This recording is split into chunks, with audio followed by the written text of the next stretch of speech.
Oke, selamat malam. Dan sekarang saya sedang bersama siapa? Ya, Saya Umar Halim Jindan. ya, Mas Umar.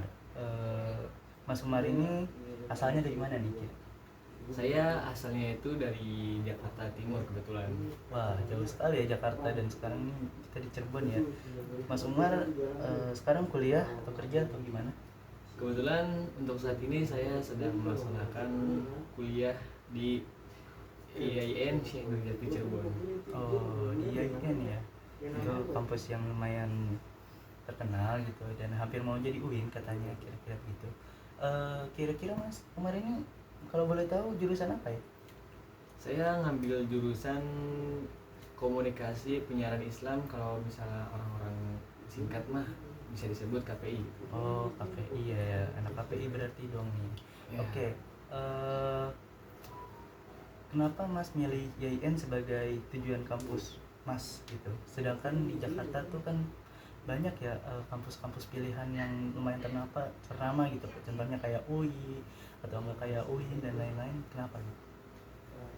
Kebetulan saya ini di Cirebon ini saya minat karena ada salah satu jurusan yang bisa dibilang itu cocok untuk saya, dan juga saya itu kenapa milih di UIN Cirebon, IAIN Cirebon ini karena saya tuh bosan dengan, ibaratkan tuh ingin tahu lah dunia-dunia di luar kota gitu, terus juga ingin bertemu dengan orang-orang di daerah-daerah sini yang orang-orang Cirebon. Jadi saya milih di Cirebon dan jurusan KPI itu, alasan saya itu. Oh, jadi lumayan tertarik dan bosan gitu kalau di Jakarta terus gitu ya. Iya, bosan. Terus kenapa KPI gitu yang harus dipilih, kan masih banyak jurusan-jurusan di IAIN tuh, contohnya kayak PMI atau tarbiyah keguruan itu kan juga lumayan banyak peminatnya, dan kenapa harus KPI gitu Mas? Karena menurut saya itu KPI itu adalah jurusan yang cocok buat saya yang suka berbicara, yang suka kayak menjadi apa sih namanya tuh, kita bisa sebut tuh yang berkelompok, pokoknya tuh yang kita tentang komunikasi itu cocok untuk saya sendiri gitu. Emang di KPI itu prospek kerjanya ke depan itu bakal jadi apa sih Mas? Bisa jadi, kan kayak jurusan kita itu kan adalah KPI, komunikasi penyiaran Islam, yang bergantungan dengan Islam. Jadi itu kita bisa menjadi penyiar atau jadi pendakwah gitu, dai. Jadi ya banyak lah gitu peluang kedepannya yang sangat berguna dan sangat bermanfaat. Oke, terima kasih Mas Umar atas waktunya. Siap. Dan sekian dari saya. Wassalamualaikum warahmatullahi wabarakatuh. Assalamualaikum warahmatullahi wabarakatuh. Jadi saya bersama dengan siapa? Haikal. Dengan Haikal. Kalau boleh tahu, saudara Haikal ini kuliah di mana nih? Ya, kebetulan kuliah di IAIN Syekh Nurjati Cirebon. Terus kalau di dalam kampus tersebut, apakah saudara Haikal ini mengikuti salah satu organisasi? Kebetulan sedang mengikuti organisasi yaitu UKM, Korps Protokoler Mahasiswa atau biasa disebut KPM.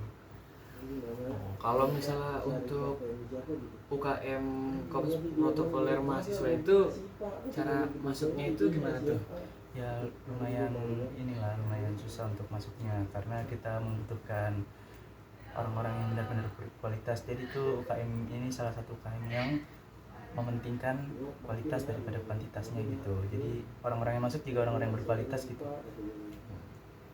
Kalau untuk masuk ke UKM tersebut, apakah ada seleksi-seleksi yang dilaksanakan? Kebetulan kita juga ada 2 seleksi. Untuk yang pertama itu ada seleksi berkas. Itu jadi orang-orang yang memang mempunyai minat harus mengumpulkan berkas-berkas yang sudah diajukan gitu, maksudnya yang sudah diperintahkan. Mereka harus melengkapinya.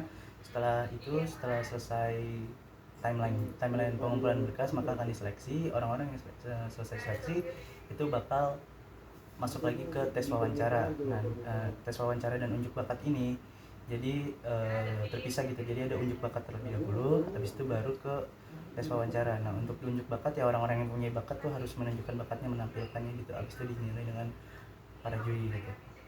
Untuk tes wawancara sendiri itu memang terdapat 5 pos yang disediakan dan harus diikuti oleh semua yang sudah terseleksi tadi, yaitu ada pos protokol dan kelembagaan, pos etiket, pos MC dan Fuara, Kori dan Dirijen. Dan kelima itu emang diperlukan dalam keprotokolan gitu. Terus kalau misalnya kita sudah selesai dalam UKM tersebut, apa yang bakal kayak UKM tersebut tuh bakal berguna tidak untuk kedepannya? Ya kebetulan berguna, banyak alumni-alumni dari KPM yang pekerjaannya tuh udah dapat gitu, maksudnya lumayan dapat nama di pekerjaannya. Contohnya ada beberapa yang jadi di perusahaan bank, ada yang di mall-mall gitu jadi kerjanya, dan juga bukan yang sembarang posisi gitu buat pekerjaan-pekerjaannya tersebut tuh. Jadi ya kita bisa menilai kalau UKM tersebut tuh sangat berkualitas dan sangat berguna untuk kedepannya ya. Ya betul sekali. Oke, makasih untuk saudara Ika. Ya sama-sama.